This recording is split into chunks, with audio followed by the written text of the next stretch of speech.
My dear Wormwood, the amateurish suggestions in your last letter warn me that it is high time for me to write to you fully on the painful subject of prayer. You might have spared the comment that my advice about his prayers for his mother proves singularly unfortunate. That is not the sort of thing that a nephew should write to his uncle, nor a junior tempter to the undersecretary of a department.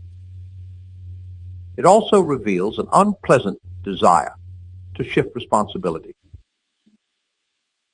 You must learn to pay for your own blunders. The best thing, where it is possible, is to keep the patient from the serious intention of praying altogether. When the patient is an adult, recently reconverted to the enemy's party, like your man, this is best done by encouraging him to remember, or to think he remembers, the parrot-like nature of his prayers in childhood.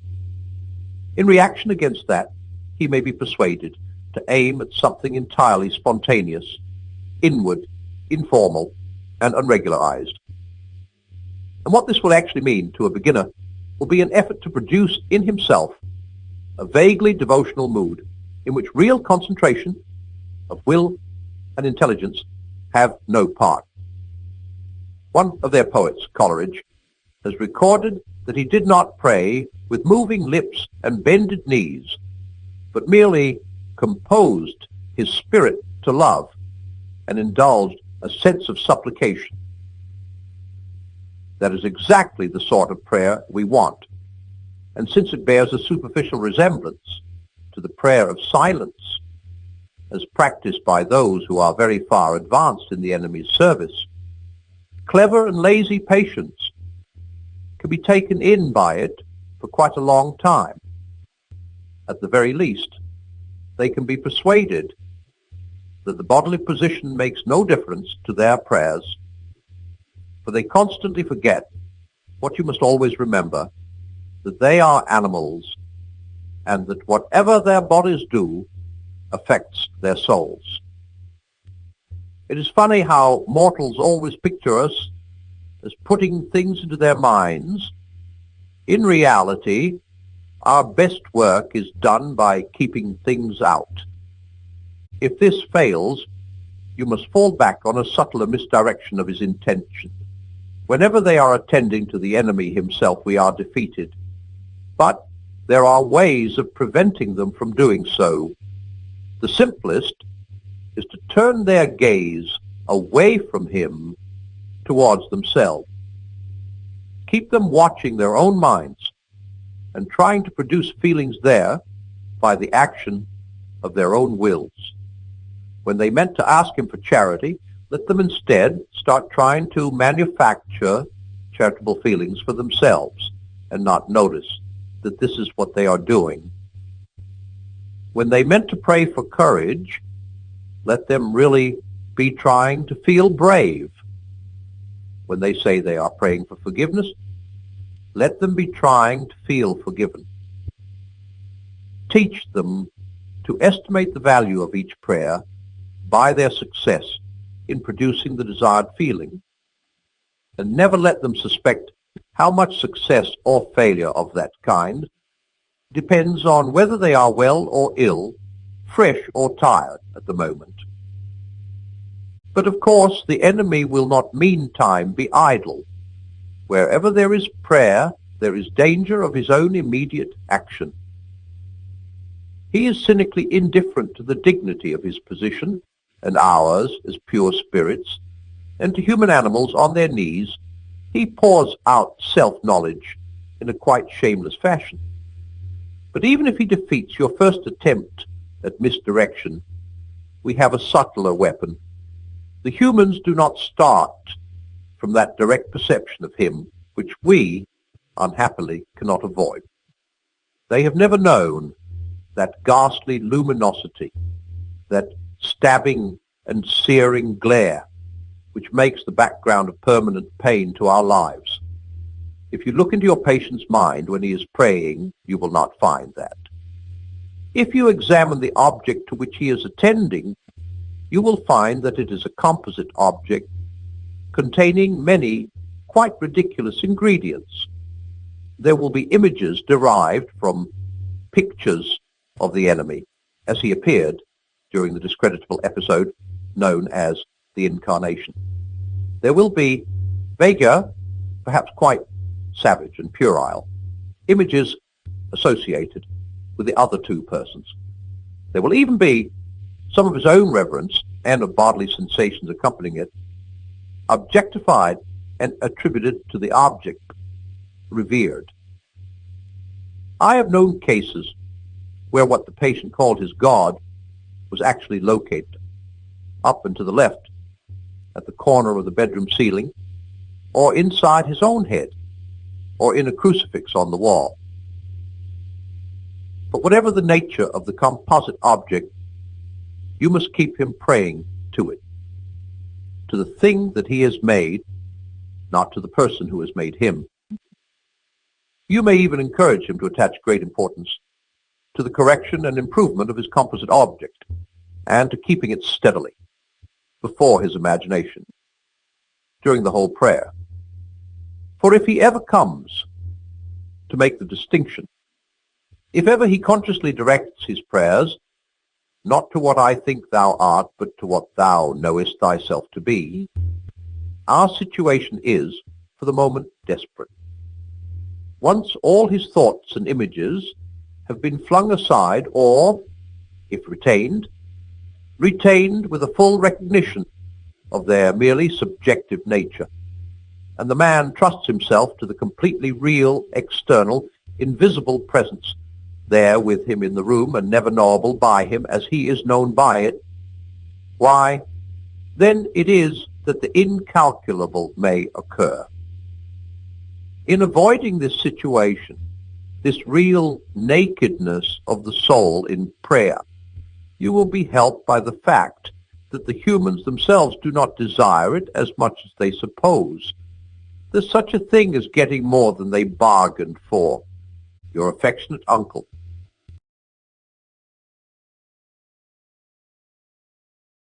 I begin this chapter by asking you to get a certain picture clear in your minds. Imagine two books lying on a table, one on top of the other. Obviously, the bottom book is keeping the other one up, supporting it. It is because of the underneath book that the top one is resting, say 2 inches from the surface of the table instead of touching the table. Let us call the underneath book A and the top one B. The position of A is causing the position of B. That is clear? Now let us imagine. It could not really happen, of course, but it will do for an illustration. Let us imagine that both books have been in that position forever and ever. In that case, B's position would always have been resulting from A's position. But all the same, A's position would not have existed before B's position. In other words, the result does not come after the cause. Of course, results usually do. You eat the cucumber first and have the indigestion afterwards, but it is not so with all causes and results. You will see in a moment why I think this important. I said a few pages back that God is a being which contains 3 persons while remaining one being, just as a cube contains 6 squares while remaining one body. But as soon as I begin trying to explain how these persons are connected, I have to use words which make it sound as if one of them was there before the others. The first person is called the Father, and the second the Son. We say that the first begets or produces the second.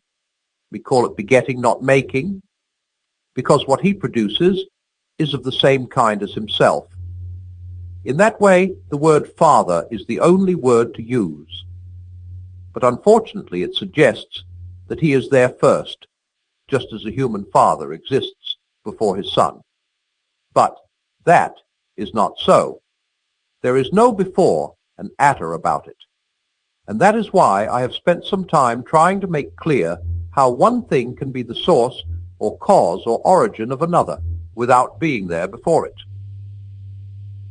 The Son exists because the Father exists. But there never was a tune before the Father produced the Son. Perhaps the best way to think of it is this. I asked you just now to imagine those two books, and probably most of you did. That is, you made an act of imagination, and as a result, you had a mental picture. Quite obviously, your act of imagining was the cause, and the mental picture the result. But that does not mean that you first did the imagining and then got the picture. The moment you did it, the picture was there. Your will was keeping the picture before you all the time, yet that act of will and the picture began at exactly the same moment and ended at the same moment. If there were a being who had always existed and had always been imagining one thing, his act would always have been producing a mental picture, but the picture would be just as eternal as the act. In the same way, we must think of the Son always, so to speak, streaming forth from the Father, like light from a lamp, or heat from a fire, or thoughts from a mind. He is the self-expression of the Father, what the Father has to say. And there never was a time when he was not saying it. But have you noticed what is happening? All these pictures of light or heat are making it sound as if the Father and Son were two things instead of two persons. So that, after all, the New Testament picture of a Father and a Son turns out to be much more accurate than anything we try to substitute for it. That is what always happens when you go away from the words of the Bible. It is quite right to go away from them for a moment in order to make some special point clear. But you must always go back. Naturally, God knows how to describe himself much better than we know how to describe him. He knows that Father and Son is more like the relation between the first and second persons than anything else we can think of. Much the most important thing to know is that it is a relation of love. The Father delights in his Son. The Son looks up to his Father. Before going on, notice the practical importance of this. All sorts of people are fond of repeating the Christian statement that God is love, but they seem not to notice that the words God is love have no real meaning unless God contains at least two persons. Love is something that one person has for another person. If God was a single person, then before the world was made, he was not love. Of course, what these people mean when they say that God is love is often something quite different. They really mean love is God. They really mean that our feelings of love, however and wherever they arise, and whatever results they produce, are to be treated with great respect. Perhaps they are, but that is something quite different from what Christians mean by the statement God is love. They believe that the living, dynamic activity of love has been going on in God forever and has created everything else. And that, by the way, is perhaps the most important difference between Christianity and all other religions. That in Christianity, God is not a static thing, not even a person, but a dynamic, pulsating activity, a life, almost a kind of drama, almost, if you will not think me irreverent, a kind of dance. The union between the Father and Son is such a live, concrete thing that this union itself is also a person. I know this is almost inconceivable, but look at it thus. You know that among human beings, when they get together in a family or a club or a trade union, people talk about the spirit of that family or club or trade union. They talk about its spirit because the individual members, when they are together, do really develop particular ways of talking and having, which they would not have if they were apart. It is as if a sort of communal personality came into existence. Of course, It is not a real person. It is only rather like a person. But that is just one of the differences between God and us. What grows out of the joint life of the Father and Son is a real person, is in fact the third of the three persons who are God. This third person is called, in technical language, the Holy Ghost or the Spirit of God. Do not be worried or surprised if you find it, or him, rather vaguer or more shadowy in your mind than the other two. I think there is a reason why that must be so. In the Christian life, you are not usually looking at him. He is always acting through you. If you think of the Father as something out there in front of you, and of the Son as someone standing at your side, helping you to pray, trying to turn you into another son, then you have to think of the third person as something inside you or behind you. Perhaps some people might find it easier to begin with the third person and work backwards. God is love, and that love works through men, especially through the whole community of Christians. But this spirit of love is, from all eternity, a love going on between the Father and Son. And now, what does it all matter? It matters more than anything else in the world. The whole dance or drama or pattern of this three-personal life is to be played out in each one of us, or putting it the other way round, each one of us has got to enter that pattern, take his place in that dance. There is no other way to the happiness for which we were made. Good things as well as bad, you know, are caught by a kind of infusion. If you want to get warm, you must stand near the fire. If you want to be wet, you must get into the water. If you want joy, power, peace, eternal life, you must get close to, or even into, the thing that has them. Hey are not a sort of prizes, which God could, if he chose, just hand out to anyone. Hey are a great fountain of energy and beauty, spurting up at the very center of reality. If you are dosed to it, the spray will wet you. If you are not, you will remain dry. Once a man is united to God, how could he not live forever? Once a man is separated from God, what can he do but wither and die? But how is he to be united to God? How is it possible for us to be taken into the three-personal life? You remember what I said in chapter 2 about begetting and making.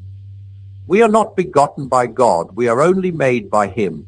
In our natural state, we are not sons of God, only, so to speak, statues. We have not got Zoe or spiritual life, only bios or biological life, which is presently going to run down and die. Now the whole offer which Christianity makes is this, that we can, if we let God have his way, come to share in the life of Christ. If we do, we shall then be sharing a life which was begotten, not made, which always has existed and always will exist. Christ is the Son of God. If we share in this kind of life, we also shall be sons of God. We shall love the Father as he does, and the Holy Ghost will arise in us. He came to this world and became a man in order to spread to other men the kind of life he has, by what I call good infection. Every Christian is to become a little Christ. The whole purpose of becoming a Christian is simply nothing else. I find a good many people have been bothered by what I said in the last chapter about our Lord's words, "Be ye perfect." Some people seem to think this means, unless you are perfect, I will not help you. And as we cannot be perfect then, if he meant that, our position is hopeless. But I do not think he did mean that. I think he meant, The only help I will give is help to become perfect. You may want something less, but I will give you nothing less. Let me explain.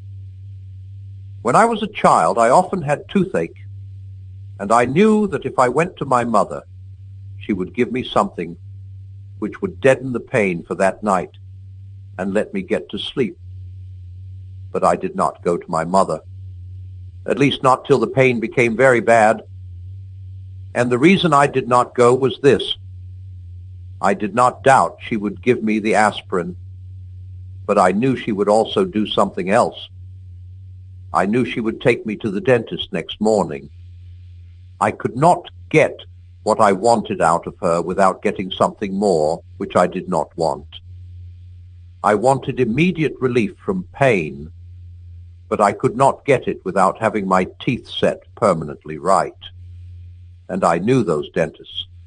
I knew they started fiddling about with all sorts of other teeth which had not yet begun to ache. They would not let sleeping dogs lie.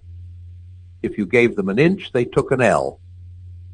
Now, if I may put it that way, our Lord is like the dentist.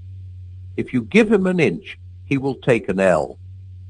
Dozens of people go to him to be cured of some one particular sin which they are ashamed of, like masturbation or physical cowardice, or which is obviously spoiling daily life, like bad temper or drunkenness.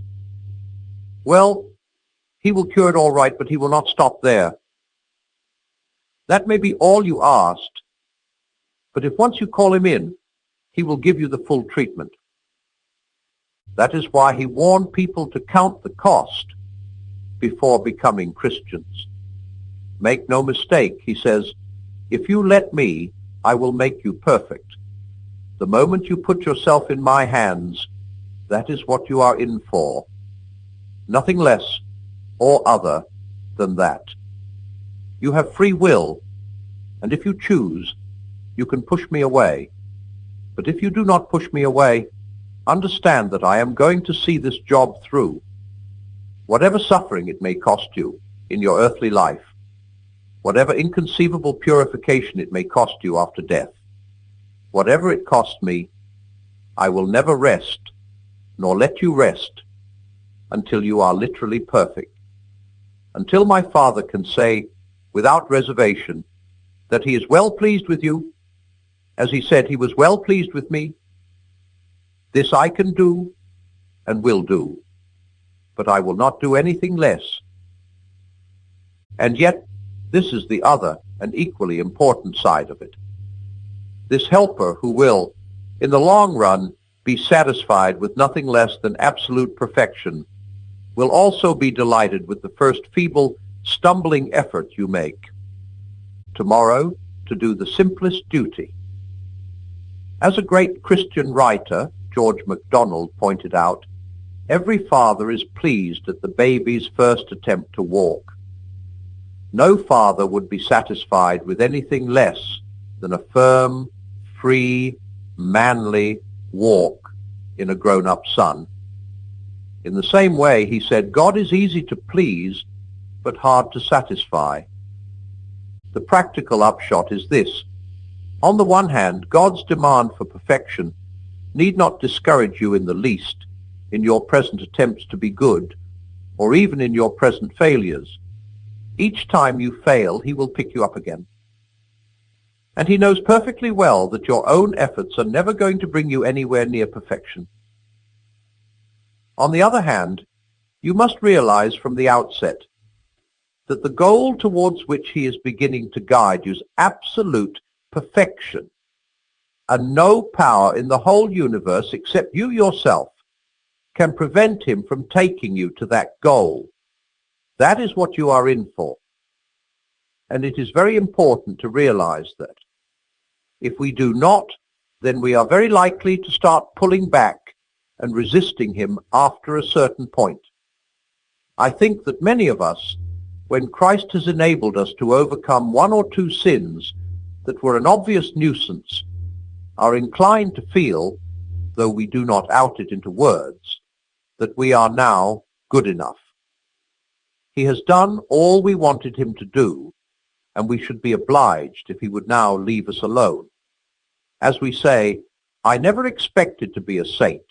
I only wanted to be a decent, ordinary chap. And we imagine when we say this that we are being humble. But this is the fatal mistake. Of course, we never wanted and never asked to be made into the sort of creatures he is going to make us into. But the question is not what we intended ourselves to be, but what he intended us to be when he made us. He is the inventor. We are only the machine. He is the painter. We are only the picture. How should we know what he means us to be like? You see, he has already made us something very different from what we were. Long ago, before we were born, when we were inside our mother's bodies, we passed through various stages. We were once rather like vegetables, and once rather like fish. It was only at a later stage that we became like man, babies. And if we had been conscious at those earlier stages, I dare say we should have been quite contented to stay as vegetables or fish, should not have wanted to be made into babies. But all the time, he knew his plan for us and was determined to carry it out. Something the same is now happening at a higher level. We may be content to remain what we call ordinary people, but he is determined to carry out a quite different plan. To shrink back from that plan is not humility. It is laziness and cowardice. To submit to it is not conceit or megalomania. It is obedience. Here is another way of putting the two sides of the truth. On the one hand, we must never imagine that our own unaided efforts can be relied on to carry us even through the next 24 hours as decent people. If he does not support us, not one of us is safe from some gross sin. On the other hand, no possible degree of holiness or heroism which has ever been recorded of the greatest saints is beyond what he is determined to produce in every one of us in the end. The job will not be completed in this life, but he means to get us as far as possible before death.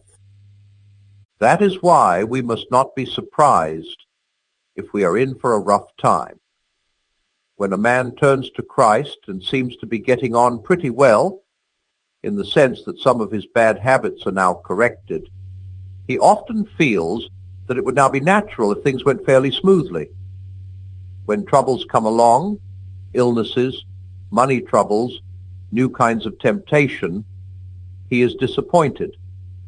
These things, he feels, might have been necessary to rouse him and make him repent in his bad old days. But why now? Because God is forcing him on or up to a higher level, putting him into situations where he will have to be very much braver or more patient or more loving than he ever dreamed of being before. It seems to us all unnecessary, but that is because we have not yet had the slightest notion of the tremendous thing he means to make of us. I find I must borrow yet another parable from George MacDonald. Imagine yourself as a living house. God comes in to rebuild that house. At first, perhaps, you can understand what he is doing. He is getting the drains right and stopping the leaks in the roof and so on. You knew that those jobs needed doing, and so you are not surprised. But presently he starts knocking the house about in a way that hurts abominably and does not seem to make sense. What on earth is he up to? The explanation is that he is building quite a different house from the one you thought of. Throwing out a new wing here, putting on an extra floor there, running up towers, making courtyards. You thought you were going to be made into a decent little cottage, but he is building a palace. He intends to come and live in it himself. The command, "Be ye perfect," is not idealistic gas, nor is it a command to do the impossible. He is going to make us into creatures that can obey that command. He said in the Bible that we were gods, and he is going to make good his words.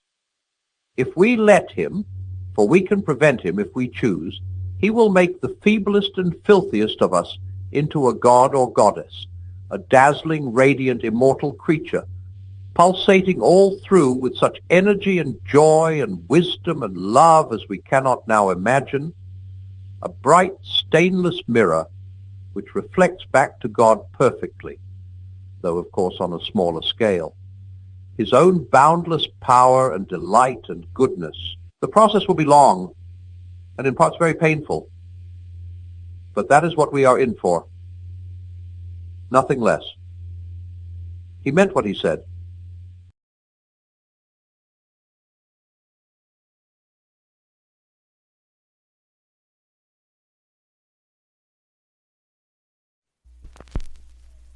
The ordinary idea which we all have before we become Christians is this. We take as the starting point our ordinary self with its various desires and interests. We then admit that something else, call it morality or decent behavior or the good of society, has claims on this self, claims which interfere with its own desires. What we mean by being good is giving in to those claims. Some of the things the ordinary self wanted to do turn out to be what we call wrong. Well, we must give them up. Other things turn out to be what we call right. Well, we shall have to do them.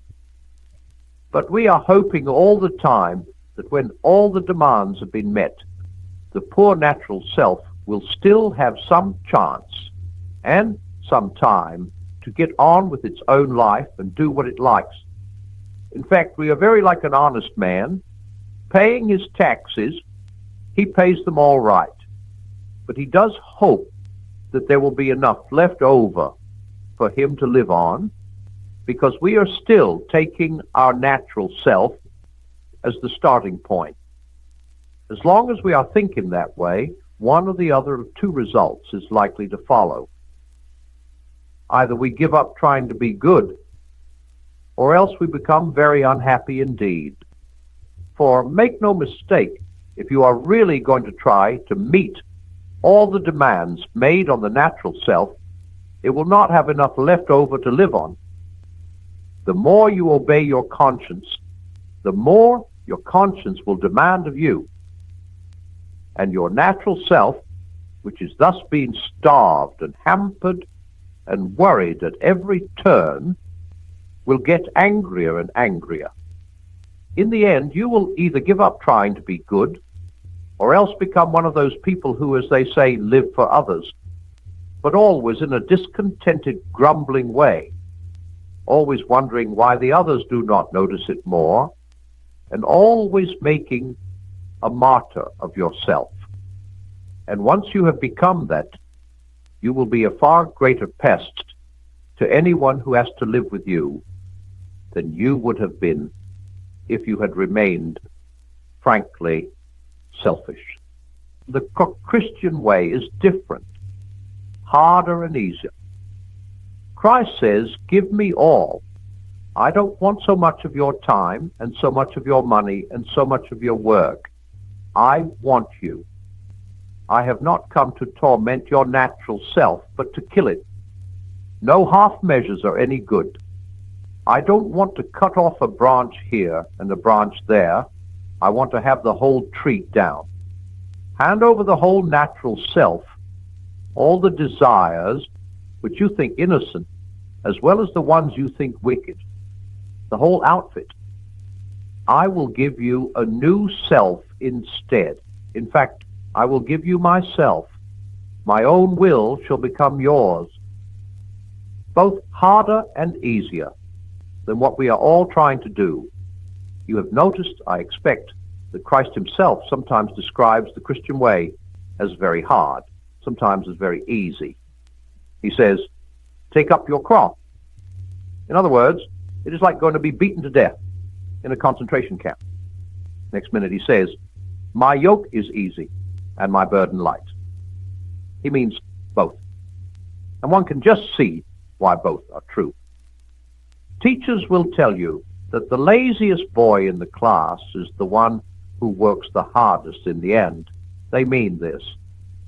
If you give two boys, say, a proposition in geometry to do, the one who is prepared to take trouble will try to understand it.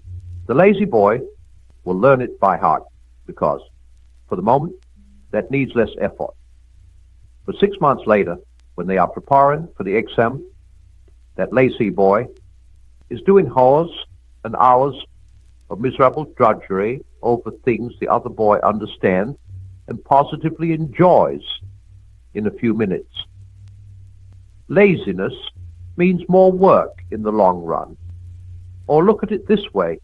In a battle or in mountain climbing, there is often one thing which it takes a lot of pluck to do, but it is also in the long run the safest thing to do. If you funk it, you will find yourself hours later in far worse danger. The cowardly thing is also the most dangerous thing. It is like that here. The terrible thing, the almost impossible thing, is to hand over your whole self, all your wishes and precautions, to Christ. But it is far easier than what we are trying to do instead. For what we are trying to do is to remain what we call ourselves, to keep personal happiness as our great aim in life, and yet at the same time be good.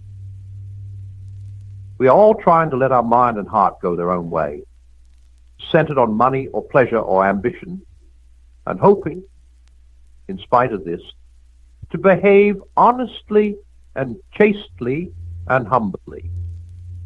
And that is exactly what Christ warned us you could not do.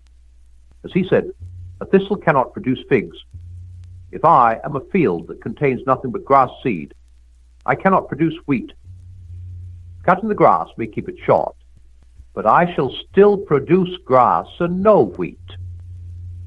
If I want to produce wheat, the change must go deeper than the surface. I must be plowed up and resown. That is why the real problem of the Christian life comes where people do not usually look for it. It comes the very moment you wake up each morning. All your wishes and hopes for the day rush at you like wild animals.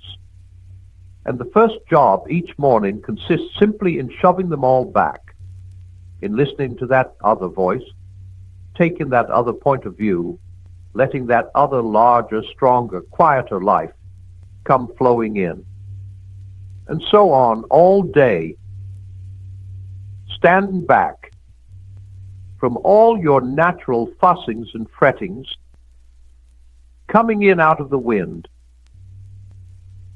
We can only do it for moments at first, but from those moments the new sort of life will be spreading through our system, because now we are letting him work at the right part of us. It is the difference between paint, which is merely laid on the surface, and a dye or stain, which soaks right through. He never talked vague, idealistic gas. When he said, be perfect, he meant it. He meant that we must go in for the full treatment.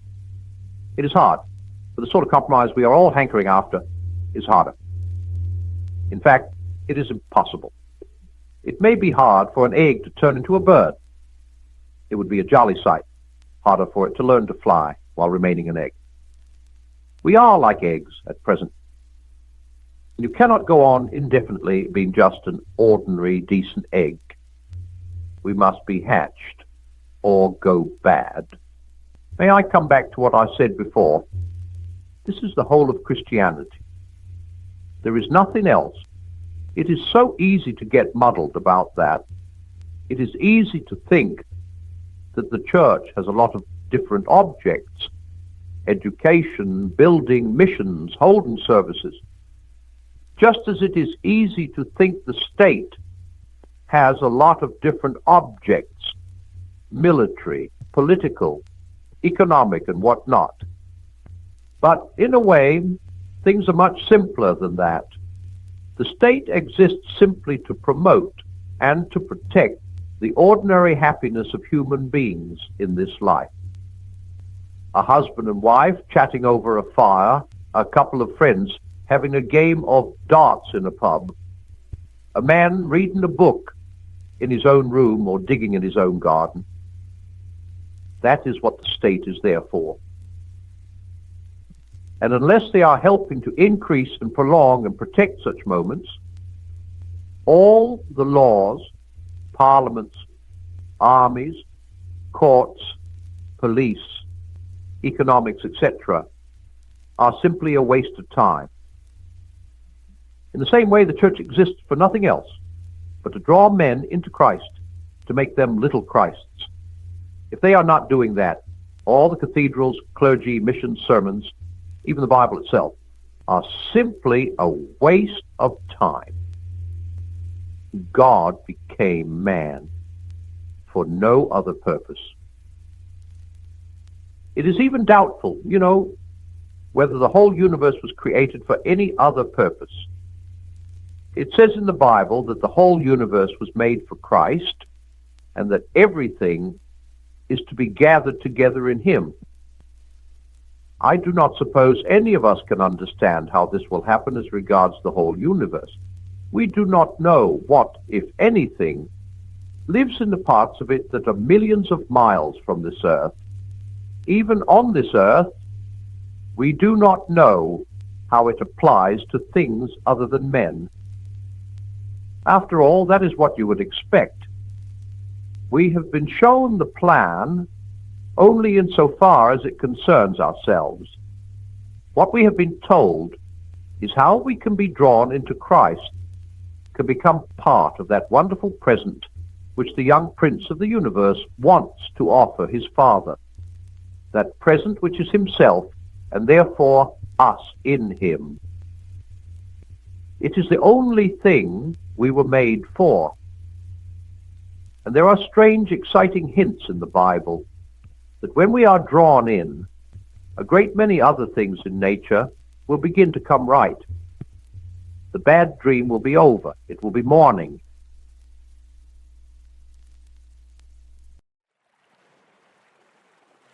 I said in a previous chapter that chastity was the most unpopular of the Christian virtues, but I am not sure I was right.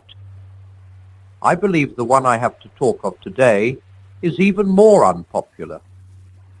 The Christian rule, thou shalt love thy neighbor as thyself, because in Christian morals thy neighbor includes thy enemy, and so we come up against this terrible duty of forgiving our enemies.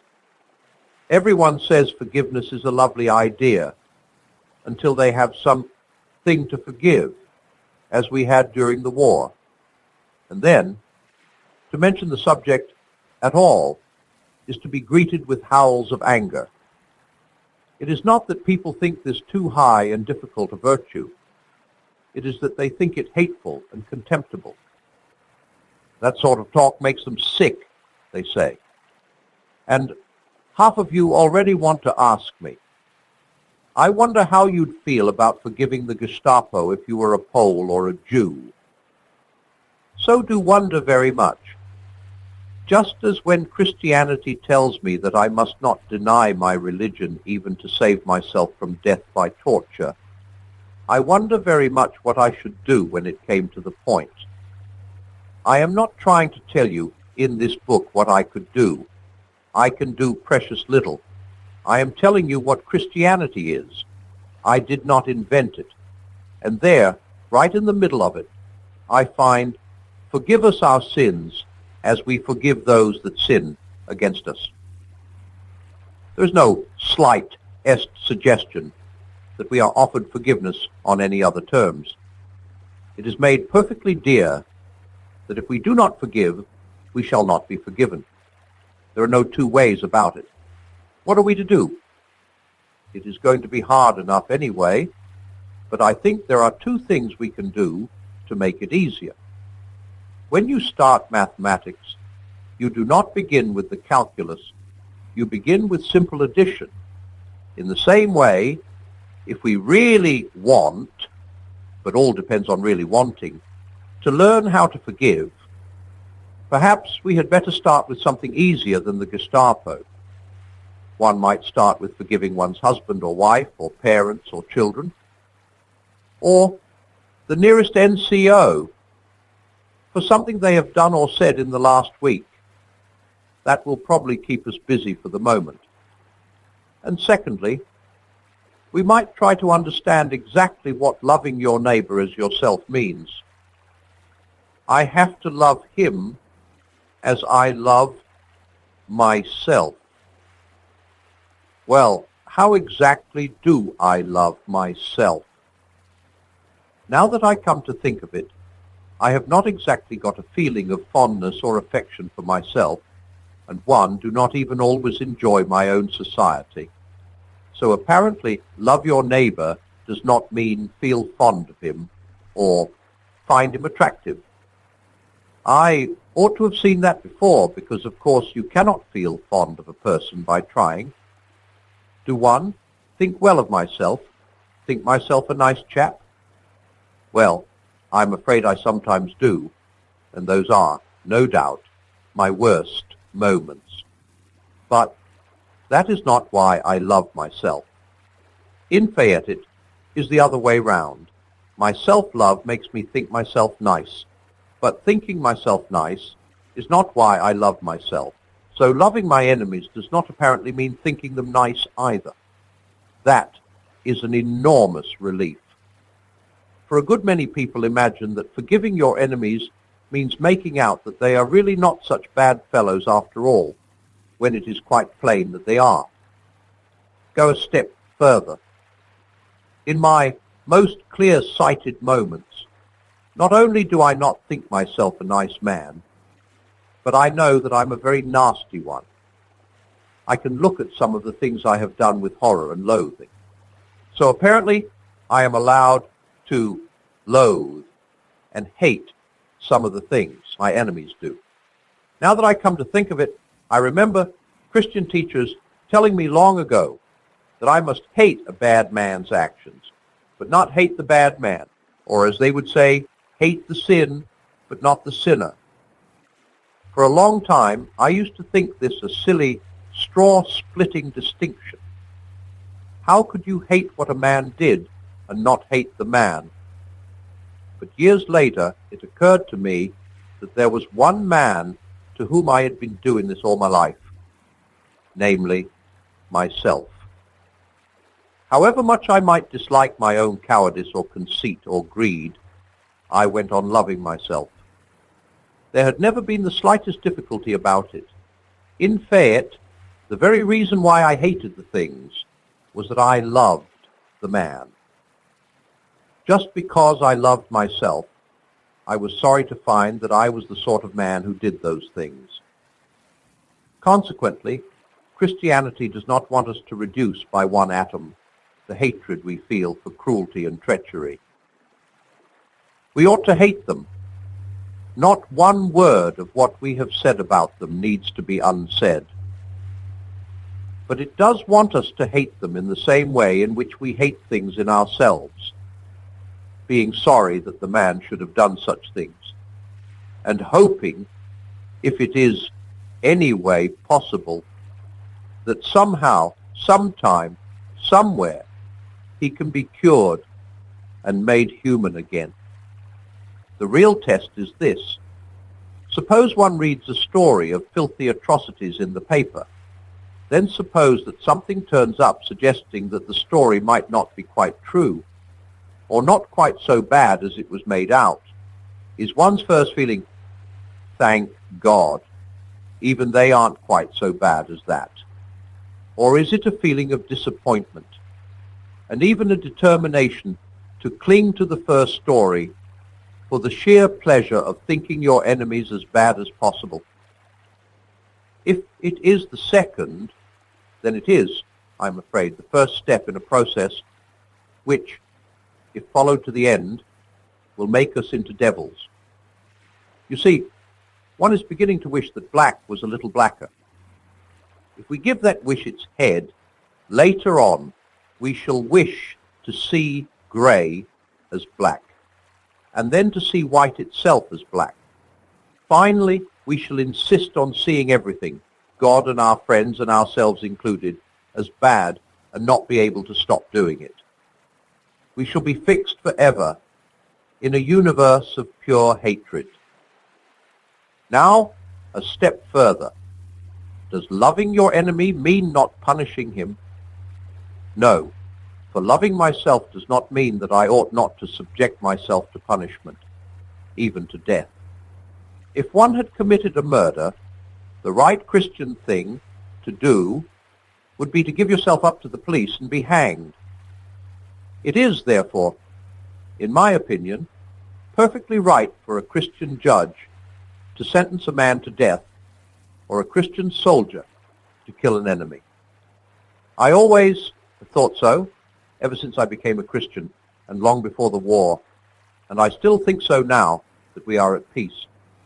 It is no good quoting, "Thou shalt not kill." I here are two Greek words, the ordinary word to kill and the word to murder. And when Christ quotes that commandment, he uses the murder one in all three accounts, Matthew, Mark, and Luke. And I am told there is the same distinction in Hebrew.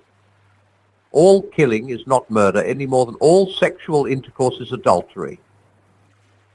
When soldiers came to St. John the Baptist asking what to do, he never remotely suggested that they ought to leave the army, nor did Christ when he met a Roman sergeant major, what they called a centurion.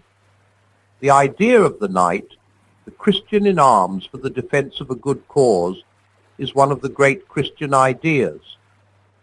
War is a dreadful thing, and I can respect an honest pacifist, though I think he is entirely mistaken. What I cannot understand is this sort of semi-pacifism you get nowadays, which gives people the idea that though you have to fight, you ought to do it with a long face, and as if you were ashamed of it. It is that feeling that robs lots of magnificent young Christians in the services of something they have a right to, something which is the natural accompaniment of courage, a kind of gaiety and wholeheartedness. I have often thought to myself how it would have been if, when I served in the First World War, I and some young German had killed each other simultaneously and found ourselves together a moment after death. I cannot imagine that either of us would have felt any resentment or even any embarrassment. I think we might have laughed over it. I imagine somebody will say, well, if one is allowed to condemn the enemy's acts and punish him and kill him, what difference is left between Christian morality and the ordinary view? All the difference in the world. Remember, we Christians think man lives forever. Therefore, what really matters is those little marks or twists on the central inside part of the soul which are going to turn it, in the long run, into a heavenly or a hellish creature. We may kill if necessary, but we must not hate and enjoy hating. We may punish if necessary, but we must not enjoy it. In other words, something inside us, the feeling of resentment, the feeling that wants to get one's own back, must be simply killed. I do not mean that anyone can decide this moment that he will never feel it anymore.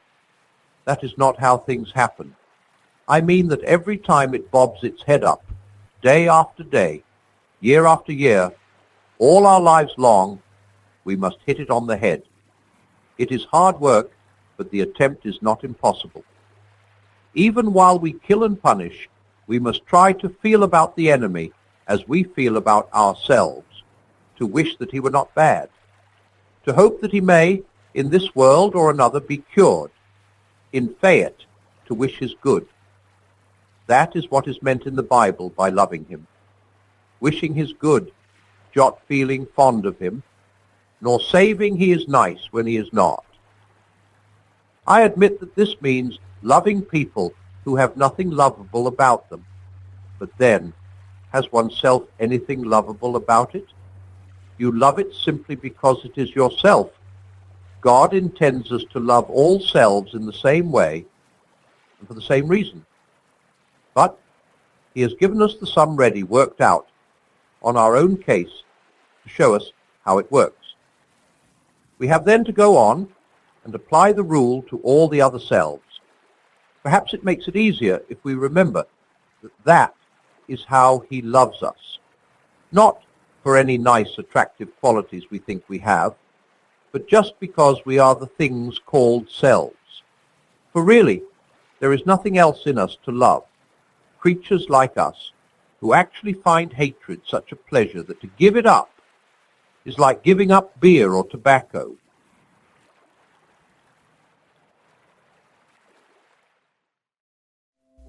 Hope is one of the theological virtues. This means that a continual looking forward to the eternal world is not, as some modern people think, a form of escapism or wishful thinking, but one of the things a Christian is meant to do. It does not mean that we are to leave the present world as it is. If you read history, you will find that the Christians who did most for the present world were just those who thought most of the next. The apostles themselves, who set on foot the conversion of the Roman Empire, the great men who built up the Middle Ages, the English evangelicals who abolished the slave trade, all left their mark on earth precisely because their minds were occupied with heaven. It is since Christians have largely ceased to think of the other world that they have become so ineffective in this. Aim at heaven, and you will get earth thrown in. Aim at earth, and you will get neither. It seems a strange rule, but something like it can be seen at work in other matters. Health is a great blessing, but the moment you make health one of your main direct objects, you start becoming a crank and imagining there is something wrong with you. You are only likely to get health provided you want other things more: food, games, work, fun, open air. In the same way, we shall never save civilization as long as civilization is our main object. We must learn to want something else even more. Most of us find it very difficult to want heaven at all, except insofar as heaven means meeting again our friends who have died. One reason for this difficulty is that we have not been trained. Our whole education tends to fix our minds on this world. Another reason is that when the real want for heaven is present in us, we do not recognize it. Most people, if they had really learned to look into their own hearts, would know that they do want, and want acutely, something that cannot be had in this world. There are all sorts of things in this world that offer to give it to you, but they never quite keep their promise. The longings which arise in us when we first fall in love, or first think of some foreign country, or first take up some subject that excites us, are longings which no marriage, no travel, no learning can really satisfy.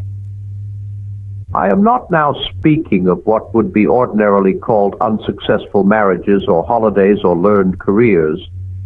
I am speaking of the best possible one. There was something we grasped at in that first moment of longing, which just fades away in the reality. I think everyone knows what I mean. The wife may be a good wife, and the hotels and scenery may have been excellent, and chemistry may be a very interesting job. But something has evaded us. Now there are two wrong ways of dealing with this fiat, and one right one, the fool's way. He puts the blame on the things themselves. He goes on all his life thinking that if only he tried another woman, or went for a more expensive holiday, or whatever it is, then this time he really would catch the mysterious something we are all after. Most of the bored, discontented, rich people in the world are of this type. They spend their whole lives trotting from woman to woman through the divorce courts. From continent to continent, from hobby to hobby, always thinking that the latest is the real thing at last, and always disappointed. The way of the disillusioned, sensible man. He soon decides that the whole thing was moonshine. Of course, he says, one feels like that when one's young, but by the time you get to my age, you've given up chasing the rainbow's end. And so he settles down and learns not to expect too much, and represses the part of himself which used, as he would say, to cry for the moon. This is, of course, a much better way than the first, and makes a man much happier and less of a nuisance to society. It tends to make him a prig.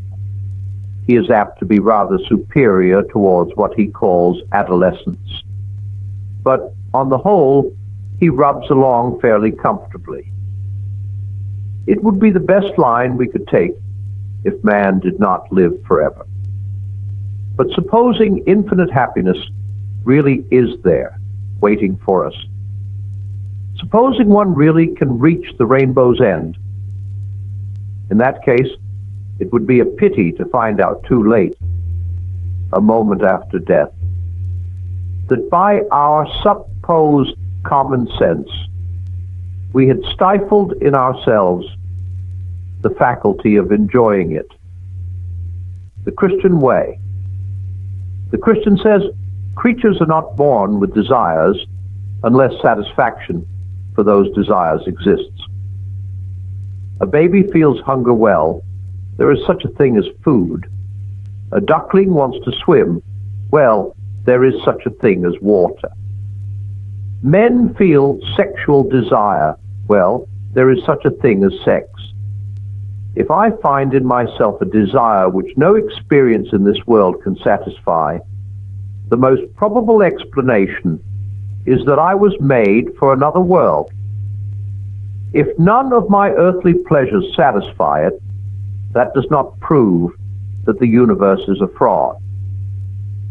Probably earthly pleasures were never meant to satisfy it, but only to arouse it, to suggest the real thing.